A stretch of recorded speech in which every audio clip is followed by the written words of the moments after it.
We have not replaced Obamacare. We have not done all we could to replace Obamacare. So I'm insistent that we take every shot we can, and the best shot hasn't happened yet.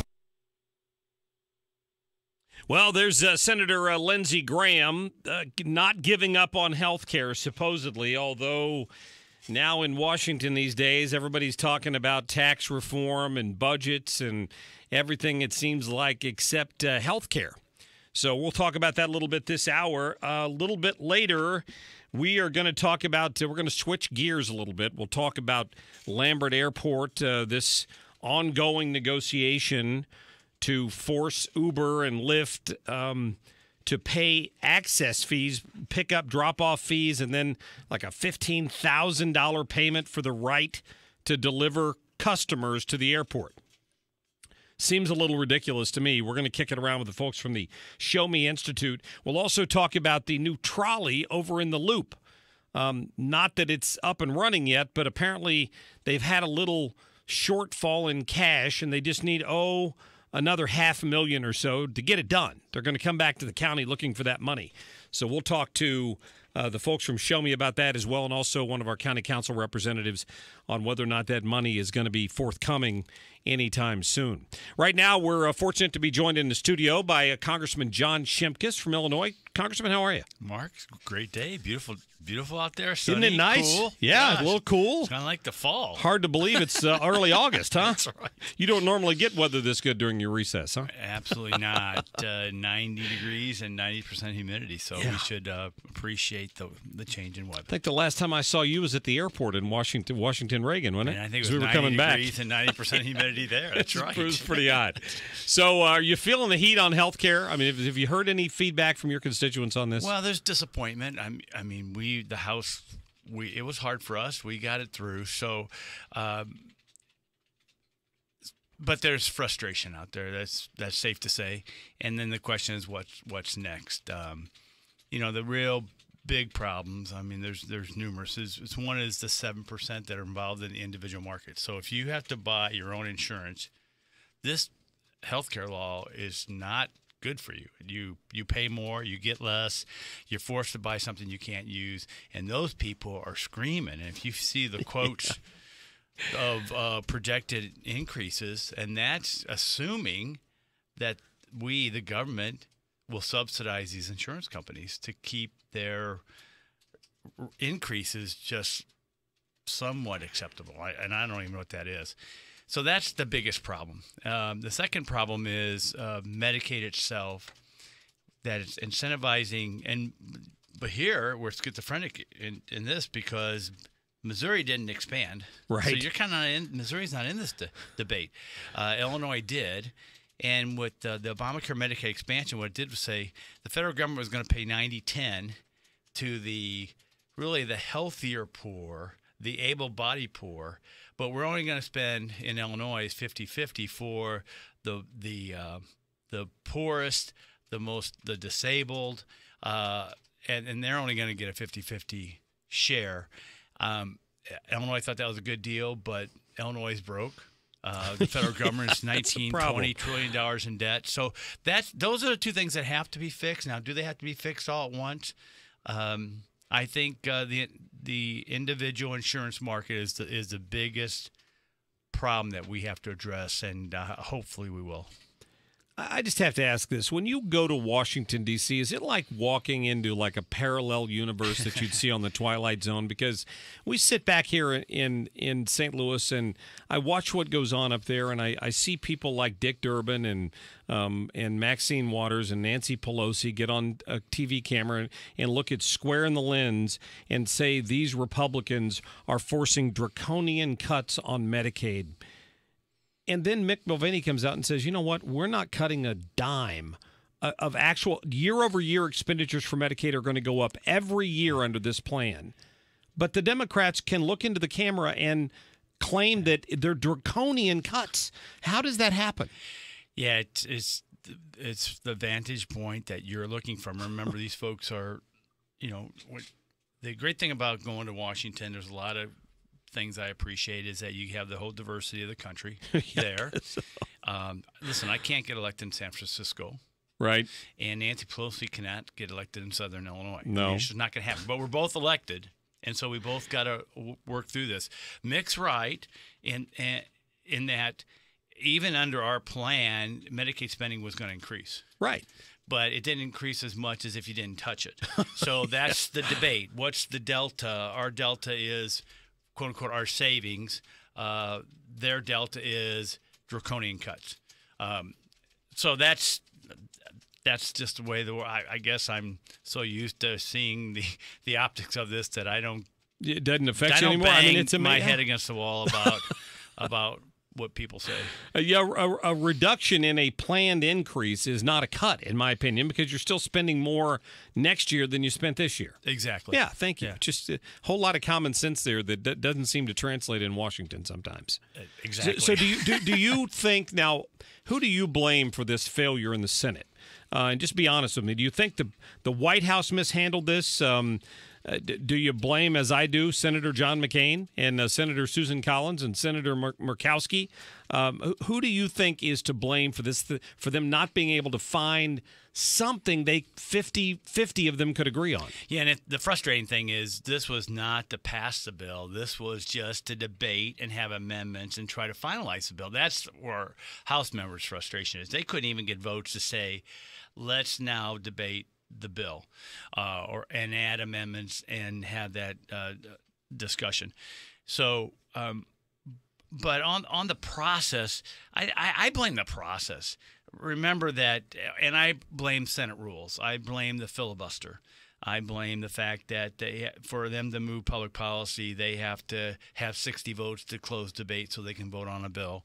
And that's caused us to go through this reconciliation process with 51 votes, which meant that there's only some provisions we could talk about. We couldn't talk about the whole health care sector because of all these arcane bird rules and stuff in the Senate. We worked through that. It took us a month longer than we thought, and it was just not enough for the Senate themselves to sustain. So that's the whole debate on whether there should be a change in the Senate rules or not and go back to a simple majority on their votes. Would you ever want to be in the Senate? Not anymore. Not anymore? I had to ask. Yeah. No, I have to ask because I hear John McCain go up and he tells people to not listen to people on talk radio and anybody that has a differing opinion, and he sings Kumbaya and he goes, we all just need to get along. To me, that denies the basic principle that the Democrats have no motivation to negotiate health care as long as Obamacare is still the law of the land. But the minute you repeal it, they've got to come to the table because then they want a hand in what's going to happen next. Yeah, it would have been interesting if we would have taken one shot and just done a basic repeal. Right. Repeal vote, which I think would have passed the House. It may have been close. We would have had some moderates who would have had problems because they wanted to have something there. But I've done that with the tax code, too. Sunset the tax code and then, and give us time and then figure out where we want to be at the end of the day when we need the revenue back in. So sure. I'm not opposed to that at all. Well, good. So you've been in budget markups? Is that what you told me? They've been working on the budget for next year before you guys went into recess, right? Well, yeah, there's still a budget debate. We did do. We were hoping to pass our 12 spending bills for next year. We did 4 of them. Okay. But my guess is when we go back after the August break, we'll do the other 8, and then we'll have that at least on the House side to be able to then send to the Senate. Hopefully they'll move to pass a spending bill, and then we'll have to address the debt limit. We'll still have to address the budget itself for reconciliation again for tax reform. Congressman John Shimkus joining us. Are we close to negotiating getting rid of these sequester cuts?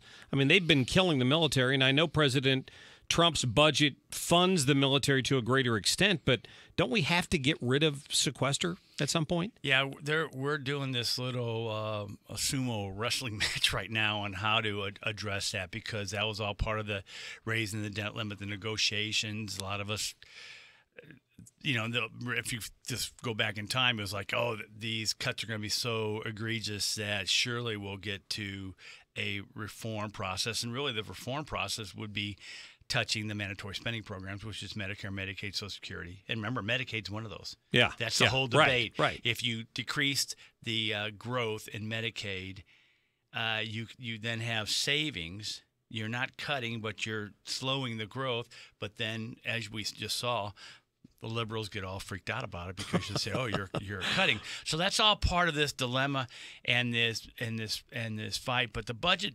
process is trying to move to change that so that we can actually fund the military up to the point where we think we need to for national defense and security today. When Obama was president, he held that over us and said, Sure. you're gonna increase both. And we just said, no, we want a balanced budget. So we want, and you see the president's budget and reductions across the board in the agencies. Well, let's hope you guys can make up some ground on that. Let me move to a couple of local issues for you. We've talked before about the budget consternation in Illinois, but you in your district over there your schools stand to lose hundreds of thousands of dollars to Chicago if the legislature in Illinois overrides the governor's line item veto. Yeah, there's two things going on, and I don't follow or try to, place my elected federal position in response and put more pressure on state reps, state senators, and the governors. They got enough stress and strain as it is. The first budget issue, which was passed, addressed universities, and I have Eastern Illinois University in my district. I don't have Carbondale, but I'm right next door. Right. They were being creamed. Eastern Illinois is being creamed by the lack of a budget. So now we're moving to primary and secondary education funding, and the funding bill, and the governor saying, I want this much, and the bill saying, no, we want to push more money up to the Chicagoland area, and the veto, and this dance that's going on now. So I know most of my schools appreciate the governor's position on education funding, primary and secondary in downstate Illinois. Yeah, but this is the amazing thing to me is that some of the Democratic representatives over here are going to be asked by Mike Madigan to vote to override the governor's veto. And if they do that, they're robbing their own school districts of hundreds of thousands of dollars that are going to be shipped off to bail out Chicago public schools. Yeah,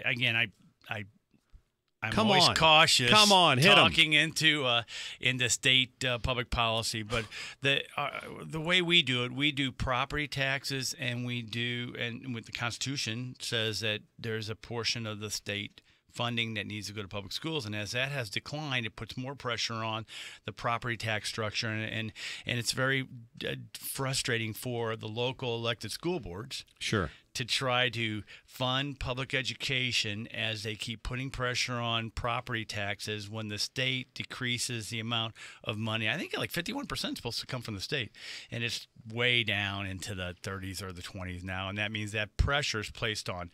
Now, Chicago suburbs, the wealthy areas, they can afford that. Chicago inner city can't afford that. Downstate can't afford that. With our tax base is a lot smaller and less. Right, so right. that's the dilemma in Illinois. Where do you stand on sanctuary cities? Well, I voted numerous times that there should be no sanctuary cities. Right. They should not. Local government should not be able to subvert the national law on immigration and immigration status and legality. I asked that question because I've been trying to get an answer out of the governor's office today. The Senate passed a bill called Senate Bill 31 that effectively forces sanctuary rules on every law enforcement agency in the state of Illinois. If he signs it, they'll be discouraged from cooperating with ICE in any fashion. And of course, conservatives have been putting pressure on him to veto it. And now there's a report out today that he's agreed to sign it. Well, and you followed what we've done nationally with the laws in direct response to sanctuary cities and law violators who are multiple offenders and multiple illegal immigrants who have killed citizens of the United States, while they're in essence being protected by this sanctuary city status. And I think even the Attorney General came out today and looking at ways to deprive those sanctuary cities of federal funds if they're not in compliance with federal law. Yeah, I hope he does. Although that could impact Chicago and Peoria and a few of the cities in Illinois as well. I think an illegal lawbreaker, it shouldn't matter who arrests them and incarcerates them. Yeah, almost seems ridiculous to call them an illegal lawbreaker. I mean, you're right, they're illegal aliens and they're criminals on top of that. I was trying to find the right words. I was stumbling all over the place. Congressman John Shimkus from the 15th District over in Illinois, thanks for your time. Thanks, Mark. Enjoy what's left of your recess. That's right. Woo! Woo, yeah, that's right. Thank you very much. We're going to get some phone calls.